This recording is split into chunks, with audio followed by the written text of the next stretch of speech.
Friends, வாங்க இன்றைக்கி நாட்டு மீன் குழம்பு வைக்கலாம். எப்படி வைக்கிறதுன்னு பார்க்கலாம். ரொம்ப சுவையான இந்த நாட்டு மீன் கெண்டை மீன்னு சொல்லுவாங்க. மீன் வகையிலே சின்ன சின்னதாக இருக்கும். அப்படிப்பட்ட மீன் குழம்பு ரொம்ப ஹெல்த்துக்கு நல்லதுங்க. எனக்கு எப்பயுமே கிடைக்காது. இந்த ஃபஸ்ட் டைம் கிடச்சிருக்கு. ரொம்ப நாள் ஆச்சு செஞ்சு. இது சாப்பிட்றவங்க ரொம்ப டேஸ்ட்டாக இருக்குன்னு விரும்பி சாப்பிடுவாங்க. ஒரு சிலவங்க பிடிக்கலன்றீங்க. ஹெல்த்துக்கு ரொம்ப நல்லது. சாப்பிட பழகிக்கோங்க. தேவையான பொருள் பார்த்துக்கலாம். ஒரு 1/2 கிலோ கெண்டை மீன் க்ளீன் பண்ணி வச்சுருக்கேன். சின்ன வெங்காயம், பெரிய வெங்காயம் 1, சின்ன வெங்காயம் பொடியாக நான் உரித்து வச்சுருக்கேன் ஒரு 100 கிராமுக்கு. தக்காளி நறுக்கி வச்சுருக்கேன் 2 தக்காளி, கருவேப்பிலை, கொத்தமல்லி, வீட்டு மிளகாத்தூள், குழம்பு மிளகாத்தூள் ஒரு 1/4 கப்பு எடுத்துருக்கோம், 1/2 கப்பு. தேவைக்கேற்ப உப்பு சேர்க்க போகிறோம். புளி நீங்கள் எவ்வளோ குழம்பு பண்ண போகிறீங்களோ அதுக்கேற்ற மாதிரி எடுத்துக்கோங்க. நான் ஒரு எலுமிச்சை அளவுக்கு ஊற வச்சுருக்கேன். இப்போ குழம்பு கூட்டிட்டு தாளிக்கலாம் வாங்க. எப்பொழுதுமே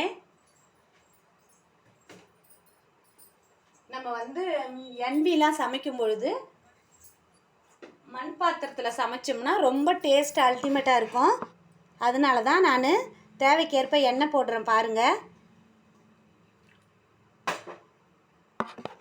எப்பொழுதுமே மண் பாத்திரத்தில் மீன் குழம்பு வைங்க. சாதாரண குழம்பும் சூப்பர் குழம்பாக மாறிடும். நீங்கள் ஒரு டைம் வச்சு பாருங்கள். ஏன்னா நான் என்னோடய எக்ஸ்பீரியன்ஸில் தான் சொல்கிறேன். நான் எப்பொழுதுமே மீன் குழம்பு இல்லை எது சமைக்கிறதா இருந்தாலும் நான் இதில் தான் சமைப்பேன். இப்போ கடுகு ஒரு 1/2 ஸ்பூன் போடுறேன்.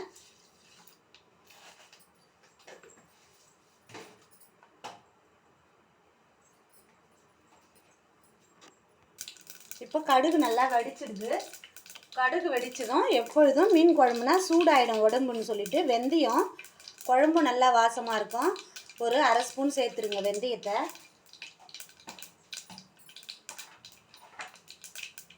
இப்போ உரித்து வச்ச சின்ன வெங்காயம், வெந்தயம் நல்லா செவந்ததும் சின்ன வெங்காயத்தை இதில் போட்டுடலாம்.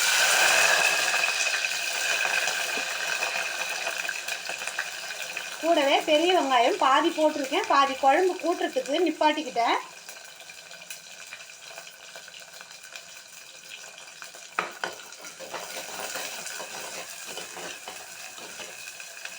நல்லா வதக்கிடுங்க. வதங்கிட்டு பாருங்கள் எப்படி வெங்காயம். மண் பாத்திரத்தில் குழம்பு வச்சிங்கன்னா டேஸ்ட்டு சூப்பராக இருக்கும். இப்போது வதங்கினதும் தக்காளியும் ஒரு 1/4 பங்கு நிறுத்திக்கிட்டு மீதியை சேர்த்துருங்க. கொஞ்சம் நல்லாவே வதங்கட்டும். கருவேப்பிலை, கொத்தமல்லி வேணும்னா இப்போவே சேர்த்துடலாம். பாருங்கள், கருவேப்பிலை, கொத்தமல்லி போட்டாச்சு. நல்லா வதங்கிடட்டும்.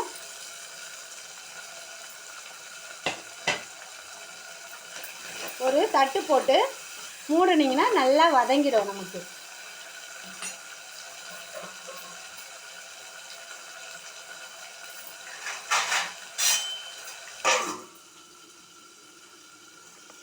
இப்போது குழம்பு கூட்டிக்கலாம். மீன் குழம்பு எப்பொழுதுமே மிளகா கூட்டுலாம் போட்டு கூட்டிக்கிட்டு தான் வைக்கணும். பாருங்கள், தேவைக்கேற்ப கல் உப்பு சேர்க்குறேன். புளி கரைச்சல் இந்த உப்போடு சேர்த்து கரைச்சிக்கணும். இப்போது புளி கரைச்சல் திப்பி இல்லாமல் வடிகட்டிக்குங்க. நான் சொன்னேன் இல்லையா, ஒரு எலுமிச்சைப்பழ அளவுக்கு நான் சேர்த்துருக்கேன் புளி ஊற வச்சுருக்குன்னு. அதை தான் நம்ம கரைச்சி எடுக்கிறோம். கொஞ்சம் குழம்பு திக்னஸாக இருக்கணும் இந்த குழம்பு. அதுக்காக ரொம்ப தண்ணி வைக்காதீங்க, மீடியமாக கரைச்சிக்கோங்க.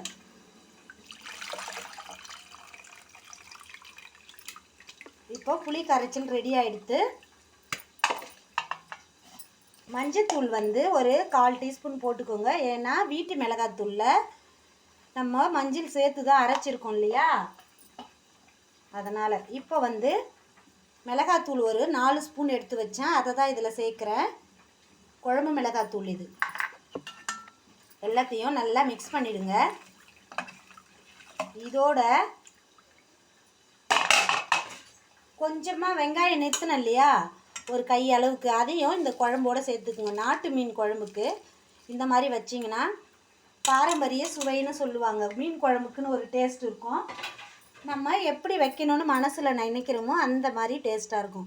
தக்காளியும் ஒரு 1/2 தக்காளி நல்லா கரைச்சி விட்டுருங்க. வெங்காயம் தக்காளியோட இந்த குழம்பு கரைச்சல் நல்லா கூட்டிக்குங்க. டேஸ்ட்டு சொல்லும் பொழுதே நாக்கில் நீர் ஊறும். நிறைய பேருக்கு சுவைச்சவங்களுக்கு தெரியும்.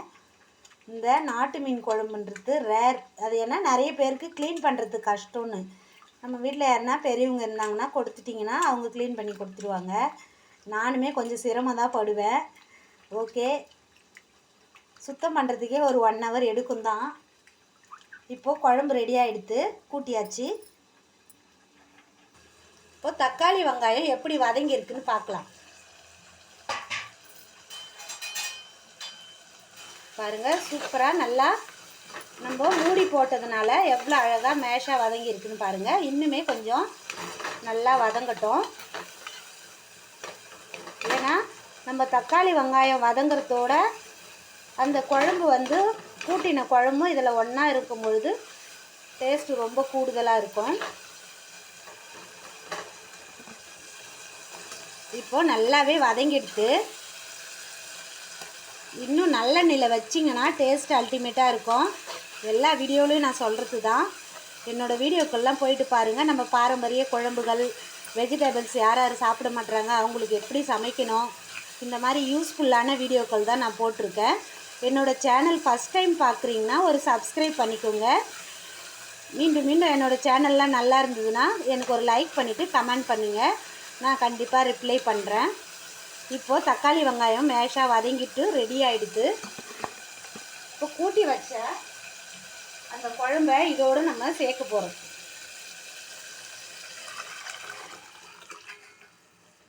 இப்போது நல்லா ஒரு 20 நிமிஷம் குழம்பு வந்து கொதித்து எண்ணெய் தனியாக பிரியணும். அந்த அளவுக்கு குழம்பு ஒரு 15 நிமிஷமாவது நல்லா கொதிக்க விடுங்க. அப்புறம் மீன் சேர்க்கலாம். மீன் குழம்புனாலே மாங்காய் சேர்த்தா தான் டேஸ்ட்டு சூப்பராக இருக்கும். அதனால் பாருங்கள், மாங்காய் வந்து இறக்க 5 நிமிஷம் இருக்கும்போது சேர்த்தா போதும், கரையாமல் இருக்கும். அதே மாதிரி கொஞ்சம் புளிப்பு இல்லாத மாங்காயாக சேர்த்துக்கோங்க.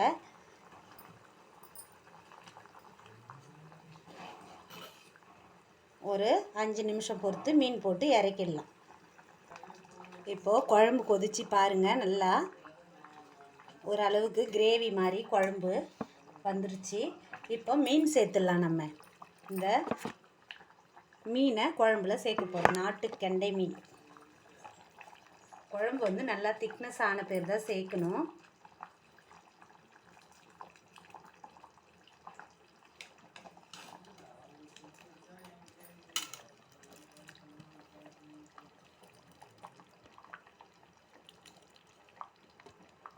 சேர்த்தாச்சு. நல்லா ஒரு 5 நிமிஷம் கொதிக்க விடுங்க. இந்த மீன் உடையாது, கரையாது. நல்லா உப்பு ஊறுற அளவுக்கு கொதிக்க வைக்கணும்.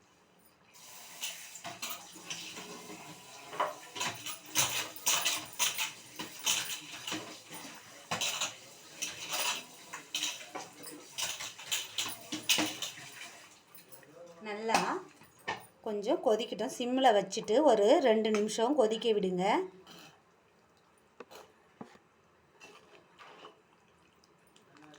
எப்பயாவது தான் கிடைக்கும் இந்த மீன். கிடைக்கும் போது தவறாமல் பார்க்கும் பொழுதே எப்படி இருக்குது பாருங்கள். நீங்களும் இந்த மாதிரி செய்வீங்கன்ற நம்பிக்கையில் தான் வீடியோ போடுறேன். கரெக்டாக இதே மாதிரி செய்யுங்க, சூப்பர் டேஸ்ட்டாக இருக்கும். குழம்பு ரெடி ஆகிடுச்சு பாருங்கள். சுவையான நாட்டு கெண்டை மீன் குழம்பு. மேலே கொஞ்சம் மல்லி தூவி ஒரு மூடி வச்சுருங்க. நல்லா ஊற ஊற டேஸ்ட் அருமையாக இருக்கும். மறுநாள் வச்சும் சாப்பிட்லாம். தேங்காய் அரைச்சி சேர்க்கக்கூடாது, குழம்பு கெட்டு போயிடும். அதுக்கு தான் தேங்காய்லாம் சேர்க்கக்கூடாது மீன் குழம்புக்குன்னு சொல்லுவாங்க. பாருங்கள், அன்றைக்கே யூஸ் பண்ணுறதா இருந்தால் தேங்காய் சேர்த்துக்கலாம். பட் மறுநாள்லாம் வச்சு சாப்பிட்ணுன்னா தேங்காய்லாம் சேர்க்க வேண்டாம். இப்போது அப்படியே மூடி வச்சிடலாம். குழம்பு ரெடி ஆகிடுச்சு.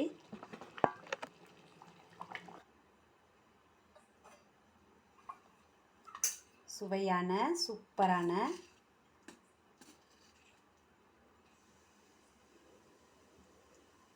நாட்டு கெண்டை மீன் குழம்பு ரெடி ஆகிடுச்சு சாப்பிட்றதுக்கு. தேங்க்யூ ஃபார் வாட்சிங் my video. Bye bye friends. மறக்காமல் என் சேனலுக்கு சப்ஸ்கிரைப் பண்ணி சப்போர்ட் பண்ணுங்கள். மீன் குழம்பு சாப்பிட்லாம் வாங்க. பாய்.